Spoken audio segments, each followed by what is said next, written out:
Today I will discuss about the properties of determinant. So there are two properties of determinant. Here I will discuss. One of the important property is that suppose A is equal to square matrix of Aij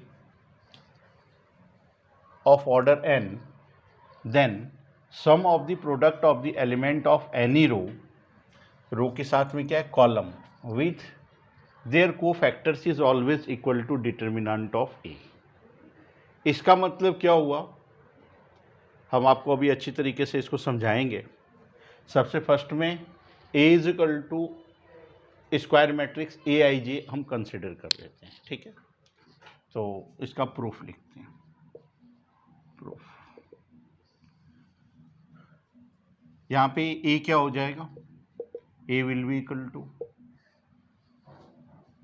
यहाँ पे this one will be equal to A11, A12, A13, A21, A22, A23, A31, A32, A33.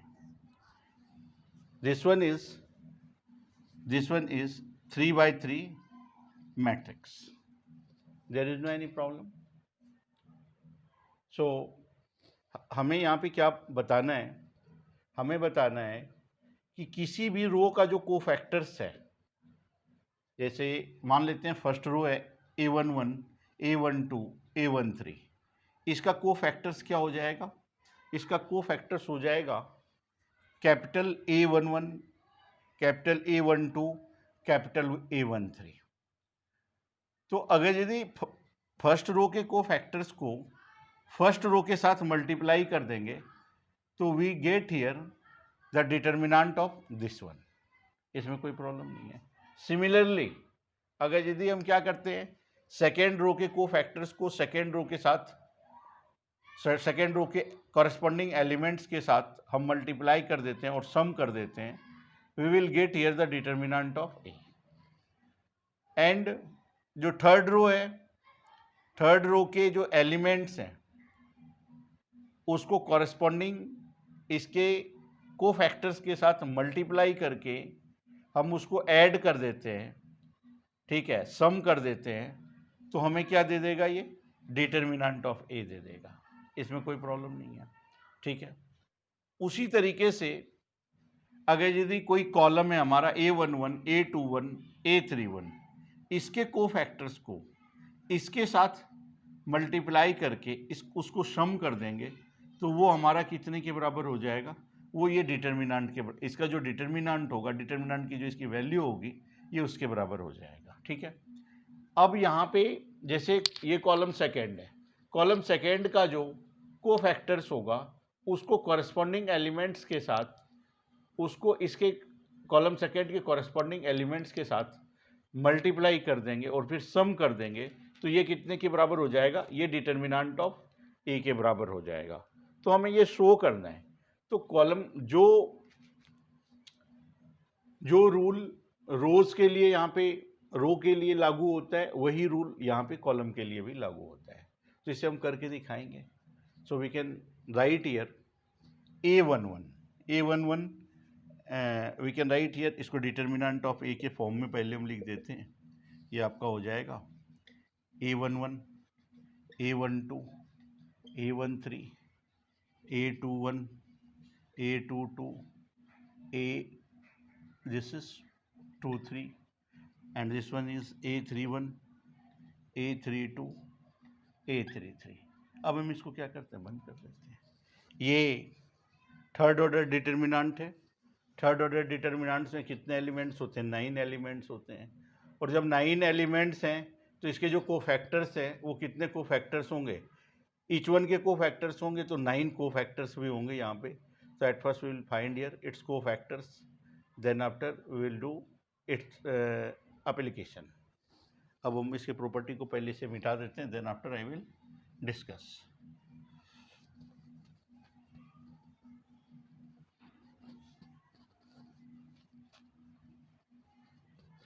अब हम यहाँ पे क्या करते हैं expanding along first row, expanding along the first row, expand कर देते हैं। फर्स्ट रो हमारा ये है, इसके अलोंग हम करेंगे तो यहाँ पे हमारा जो डिटर्मिनेंट ऑफ ए है ये कितने के बराबर हो जाएगा? We can write here this one will be equal to A11, यहाँ पे A11 को रखते हैं।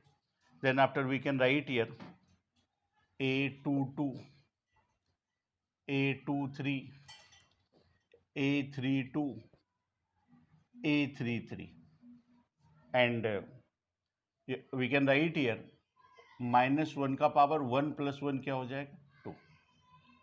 No problem. इसे हम दूसरा पैरेलल लाइंस को ड्रॉ कर देते हैं। अब हम क्या करते हैं, A12 को रखते हैं तो A12 प्लस यहाँ पे -1 का पावर क्या हो जाएगा? 1 और 2 मतलब 3, ये हो जाएगा A12। ये डिटर्मिनेंट का हम सिंबल देते हैं, इसको हम रख लेते हैं। हमारा जो टर्म बन जाएगा A21 A23, ये हो गया A21 A23 A31 और A33, कोई प्रॉब्लम नहीं है। और हम इसको क्या लिख सकते हैं? प्लस। अब हम फर्स्ट रो के लास्ट एलिमेंट को कंसीडर करते हैं। ये हमारा है -1 का पावर 1 + 3 4 हो जाएगा। A13 ये कितने के बराबर होगा? दिस वन विल, अब जिसको हम लेते हैं उसके साथ का कॉलम को और उसके साथ के रो को हम क्या कर देते हैं? डिलीट कर देते हैं। ये हो जाएगा A21 A22 A31 A33। इसमें कोई प्रॉब्लम नहीं है आपको। अब हम यहाँ पे देखते क्या हैं,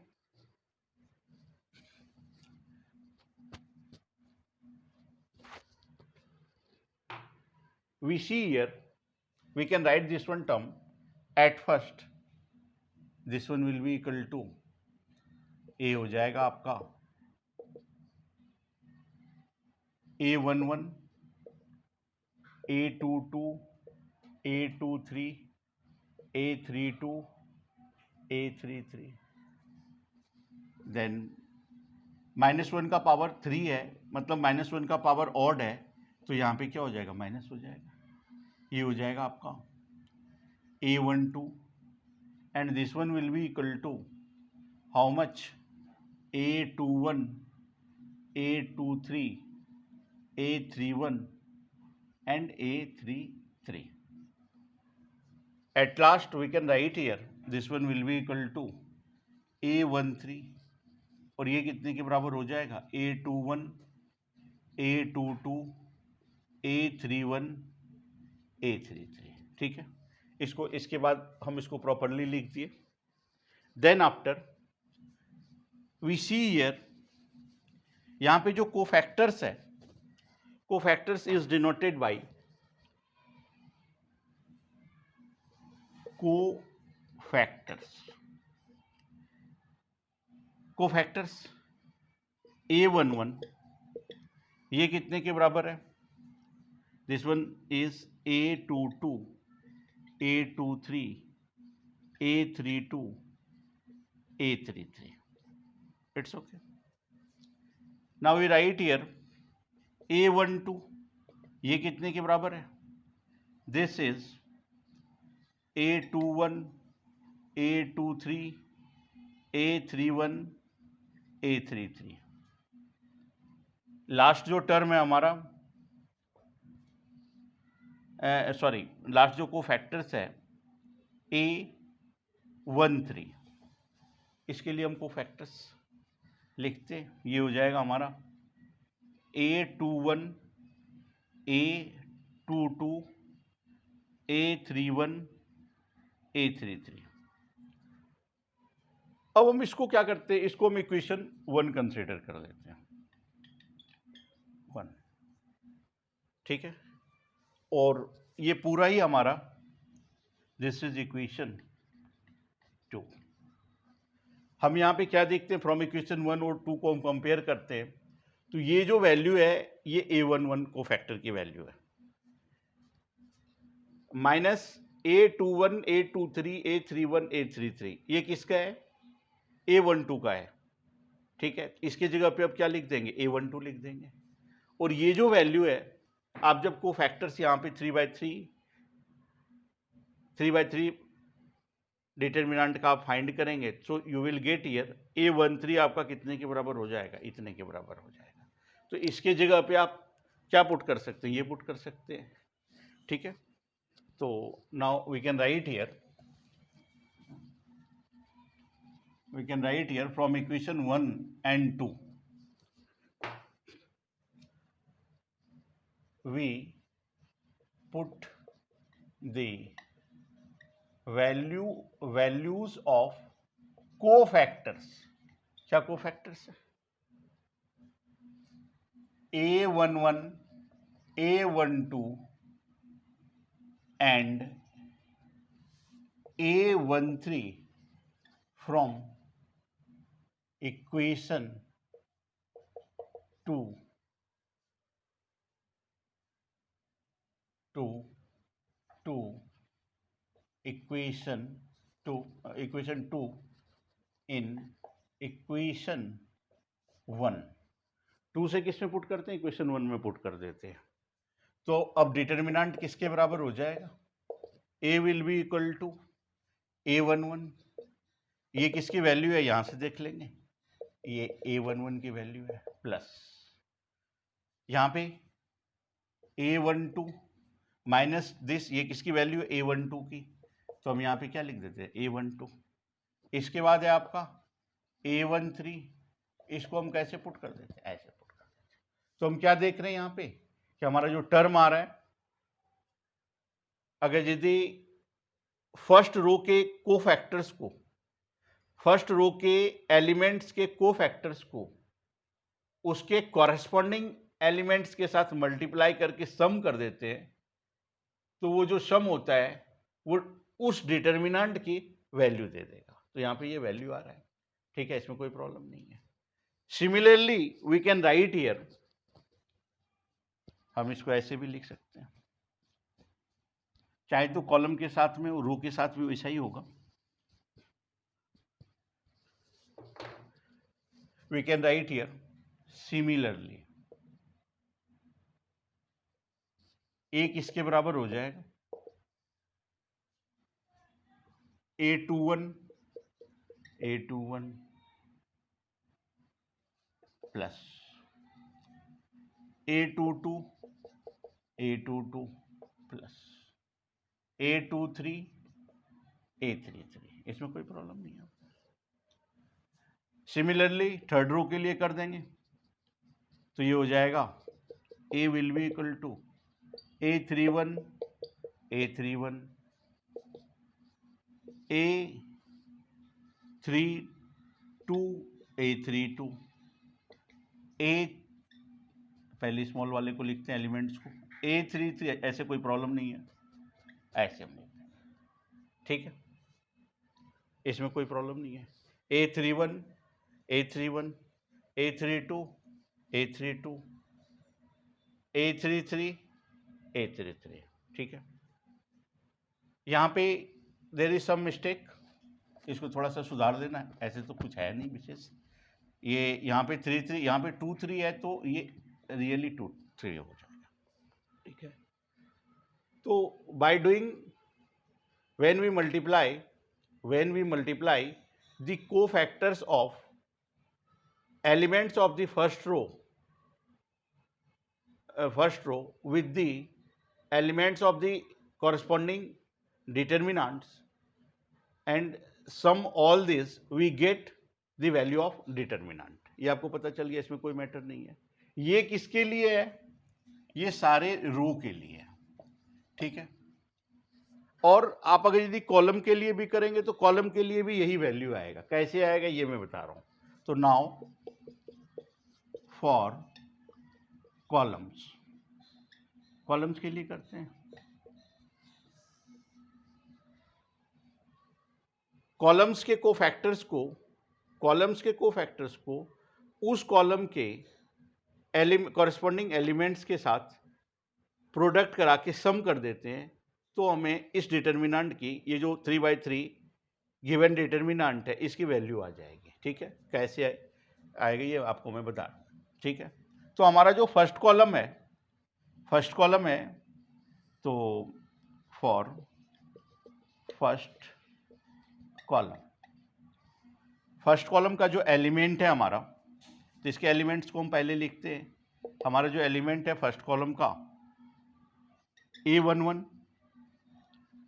दूसरा है A21, तीसरा है A31।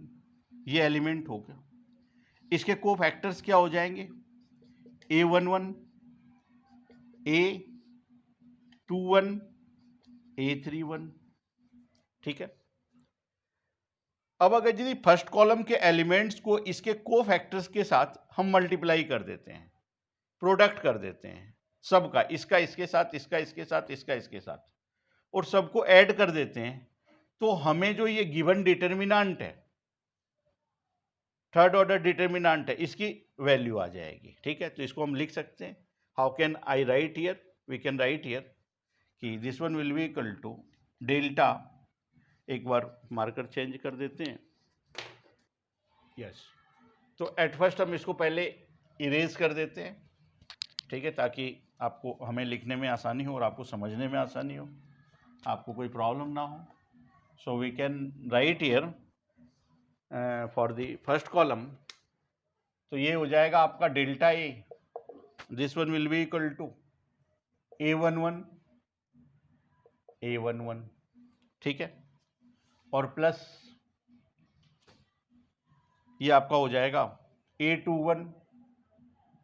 डेल्टा ए नहीं लिखते यहाँ पे, इसको हम लिखते हैं determinant of, this one will be equal to A21 plus A31, ये हो जाएगा A31 के बराबर। ठीक है, इसमें कोई प्रॉब्लम नहीं है आपको।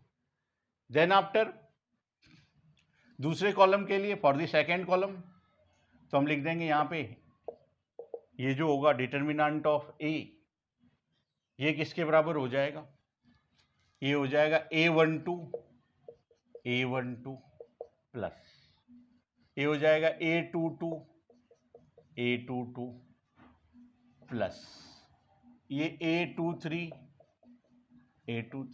ठीक है, अब लास्ट कॉलम के लिए है, तो लास्ट कॉलम के लिए ये हो जाएगा आपका, this one will be equal to A13 plus A23, this is A23 plus last वाला जो टर्म है, दिस इज A33। ठीक है, so we can find very easily. ठीक है, ये आपको समझ में आ गया। और सिंपली आपको समझा देते हैं, जब किसी भी कॉलम के एलिमेंट को, किसी भी कॉलम के सारे एलिमेंट को उस कॉलम के एलिमेंट के कोफैक्टर्स के साथ प्रोडक्ट करके सम कर देते हैं, तो उसका जो सम होगा, वो जो गिवन डिटर्मिनेंट है, उसकी वैल्यू के बराबर होगा, डिटर्मिनेंट ऑफ ए के बराबर होगा। ठीक है, any problem? Very easy of to understand, it's okay.